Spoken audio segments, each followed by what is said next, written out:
होत आहेत तर होत आहेत. महाराष्ट्र संकटात आहेत, लाखो लोकांच्या डोळ्यातलं पाणी थांबत नाहीये. दुसरीकडे आपण मेळावे घेतात, त्याच्या मागची राजकीय अपरिहार्यता पण आम्ही एक वेळ समजून घेऊ. पण हे सगळं होत असताना टीकेचा सूर लावण्याची खरंच आत्ता गरज होती का? टाळता नसतं आलं का हे भाजपला? मी कविताजी मुळात तुमचं यासाठी अभिनंदन आणि कौतुक करतो तुमच्या भूमिकेचं, की संवेदनशील विषयावर तुम्ही विशेष लक्षवेधी लावली. खरं म्हणजे महाराष्ट्र किती संकटात आहे, शेतकरी, सामान्य जनता, त्यातही मराठवाडा, हे आता सर्वांना माहिती आहे. म्हणजे आजही लोकांच्या डोळ्यातले अश्रू थांबत नाहीत, नदीचं पाणी वसरत नाही, घरातलं पाणी आटत नाही. आणि अशा परिस्थितीमध्ये समाजामध्ये जे आदर्श म्हणून काम करतात किंवा ज्यांच्याकडे आपण पाहिल्या जातो, सामाजिक संघटना असो किंवा राजकीय पक्ष, यांच्या असंवेदनशीलता आणि संवेदनशीलता हेच खऱ्या अर्थाने बघायला पाहिजे.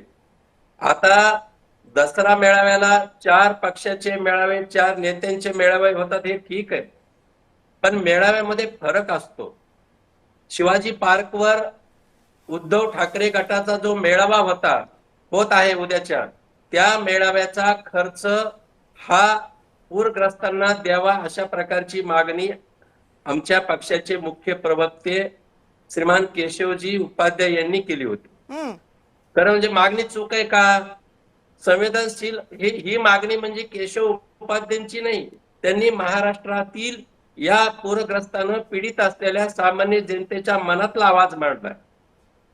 होय, आमचं म्हणणं हेच आहे की तुम्ही एवढा मोठा खर्च करता, 63 कोटी रुपये, त्यापेक्षा आम्हाला 10 कोटी, 20 कोटी, 5 कोटी जाहीर करावेत. आणि म्हणून हे मेळावे अशा प्रकारे सद्य परिस्थितीमध्ये घेणं, म्हणजे सामान्य जनता दुःखात आहे, फार मोठं संकट आहे, शेतकरी आहे, कष्टकरी, मायबाप आहेत, माता भगिनी आहेत, या दुःखाकडे पहा, थोडी संवेदनशीलता ठेवा. म्हणून तुम्ही तुमच्या पक्षाचा चंगळवाद करू नका, तुम्ही चंगळवादाच्या भोगात जाऊन राजकारण करू नका, अशीच यामागची भूमिका आहे. राहिला प्रश्न त्यांच्या भूमिकेवर अनेकांनी संशय घेतला. मला असं वाटतं की पंकजाताईचा मेळावा, संघाचा मेळावा आणि उद्या होत असलेला ठाकरेंचा मेळावा, यामध्ये खूप फरक आहे, हे नक्कीच.